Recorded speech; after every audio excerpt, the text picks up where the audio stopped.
السلام علیکم۔ بار دیگر میرے ہاتھ میں ہمارے معاشرے کی درد بری داستانوں میں سے ایک داستان ہے جس کو سننے کے بعد آپ کے ذہنوں میں درد کے بند دریچے کھل جائیں گے، اور اس تحریر کو پڑھنے کے بعد جو اس تحریر کا عنوان میں شعر بنانا چاہتا ہوں وہ شاید یہی ہونا چاہیے کہ طلاق دے تو رہے ہو بڑے غرور و قہر کے ساتھ، میرا شباب بھی لوٹا دو میرے مہر کے ساتھ۔ تحریر کچھ یوں ہے: زہر لگتی تھی مجھے آپا کی سلائی مشین، آپا، برآمدہ اور سلائی مشین۔ جب سے ہوئے سنبھالا تینوں کو اکٹھے دیکھا۔ آپا مجھ سے 10 سال بڑی تھی، ہم 2 ہی بہن بھائی تھے۔ بڑی محبت سے بیاہ کر لے جانے والے نے تیسرے سال ہی دوسرا بیاہ کر لیا، آپا کو طلاق دے دی تھی۔ اللہ کی رضا میں راضی چپ چاپ لب سیے آپا واپس چلی آئی۔ اگلے ہی دن اماں کے جہیز کی مشین سٹور سے نکالی۔ سلائی کروں گی، ابا پر بوجھ نہیں بننا مجھے۔ کملی جانتی نہیں تھی کہ تو وقت کی روٹی کہاں بھاری تھی ابا پر، ان کے سینے پر تو اس کی پھوٹی قسمت کی بھاری سل دھر دی گئی تھی جو سانسوں کے آنے جانے میں رکاوٹ بنی رہتی، اور نتیجہ فالج کی صورت نکلا۔ ابا کی حالت کا ذمہ دار خود کو ٹھہراتے آپا برآمدے میں خاموش بیٹھی سلائی کا کام کرتی، اپنی چپ سے جانے کیا دکھ سکھ کرتی رہتی۔ یوں تو آنکھوں پر پلکوں کے گھنے پردے گرے رہتے، مگر کبھی کبھی آنکھ کی آہو بکا سے گھبرا کر اچانک ایک ننھا سا قطرہ سلائی مشین پہ آ گرتا۔ شاید وہی تھا جو بخیے کو انمول کر جاتا، اور معمولی سے کپڑے کو خاص، اتنا خاص جتنی عام میری آپا تھی۔ دیکھتے دیکھتے سلائی کا کام بڑھتا گیا، برآمدہ چھوٹے سے سلائی اسکول میں بدلا، اور آپا ابا کا بیٹا بن گئی۔ بڑی بڑی بیگمات کے کپڑے سلائی کے لیے آتے، سب کو آپا کے ہاتھ کی سلائی چاہیے تھی، قیمت چاہے کچھ بھی ہو۔ ایک بار ایک بیگم کی تعریف کرنے پر میں نے آپا کے ترپائی کرتے ہاتھوں سے قمیض پکڑ کر کہا، آپا دکھاؤ تو صحیح، ایسا کیا جادو ہے تمہاری سلائی میں؟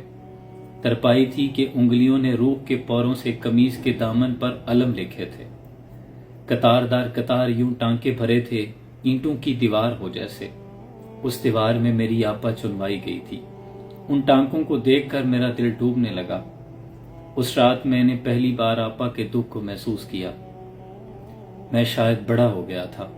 اس رات بھی آپا دیر تک سلائی کرتی رہی، ساری رات مشین چلتی، روتی، اور آپا گاتی رہی، محبت کی چھوٹی کہانی پہ روئے۔ اچانک سلائی مشین اپنی اپنی سی لگنے لگی تھی، ہمدرد، غم گسار۔ اس رات پہلی بار سلائی مشین کی آواز میں بھرا دکھ سن پایا تھا میں۔ مشین کے ساتھ میں بھی ساری رات روتا رہا، ہے محبت کی چھوٹی کہانی پہ روئے۔ اگلی صبح میری برطانیہ کے لیے فلائٹ تھی۔ میرا وہاں کی یونیورسٹی میں داخلہ ہو گیا تھا۔ آپا سلائی مشین کی سوئی میں دھاگا نہیں خواب ڈالا کرتی تھی، بخیا کیسے نہ جچتا۔ اس نے پھٹے پرانے ادھڑے دکھوں کو رفو کر کے سپنوں کی ایسی چادر بنی تھی جس نے ہمارے بے سر و سامان سروں پہ چھاتا کر دیا۔ میں اپنی آپا کا مقروض ہوں، میں اپنی آپا کی سلائی مشین کا مقروض ہوں، اور ہمیشہ رہوں گا۔ آپ سب کو اپنے والدین کا بازو بن کر اس قرض کو اتارنے میں میری مدد کرنی ہے۔ آپا کے نام پر کھولے جانے والے سلائی اسکول کا افتتاح کرتے ہوئے میں رو پڑا۔ ویل چیئر پر بیٹھے ابا آج بہت خوش تھے۔ وقت نے اچانک آپا کی زندگی کی پتنگ لوٹ لی۔ آپا ہمیں خیر بات کہہ کر جا چکی تھی۔ آج برآمدہ خالی تھا، اور میرے ہاتھوں میں کپڑے کا لمس باقی۔ راتوں کو اب بھی اکثر سلائی مشین گایا کرتی ہے، محبت کی چھوٹی کہانی پہ روئے۔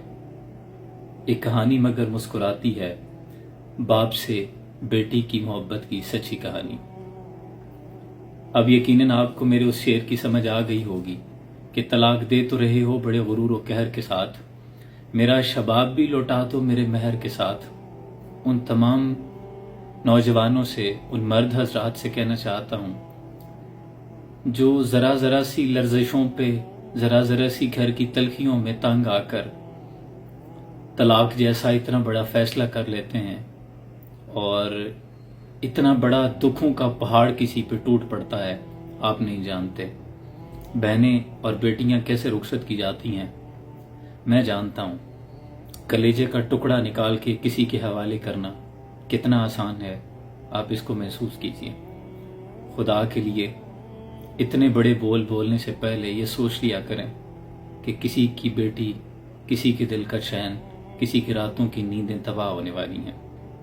اللہ کریم سے دعا ہے کہ اللہ ہمارے معاشرے میں بڑھتی ہوئی اس برائی پہ اپنا فضل کرے اور لوگوں میں برداشت کا تھوڑا سا ایلیمنٹ آ جائے، لوگ برداشت کرنا سیکھ لیں۔ اللہ کے رسول صلی اللہ علیہ وآلہ وسلم کی تعلیمات پر جائیں تو قربان جاؤں، آپ خود رات کو جب گھر سے نکلتے تو ایک موقع پر نالین مبارک اپنے جوتے پکڑے ہوئے تھے۔ صحابہ نے پوچھا یا رسول اللہ یہ کیا ہے؟ تو آپ نے فرمایا میں اپنے کمرے سے اس طرح نکلا ہوں کہ کہیں جوتا پہننے سے میری عائشہ کی نیند نہ اکھڑ جائے۔ تو یہ تو تعلیمات ہیں۔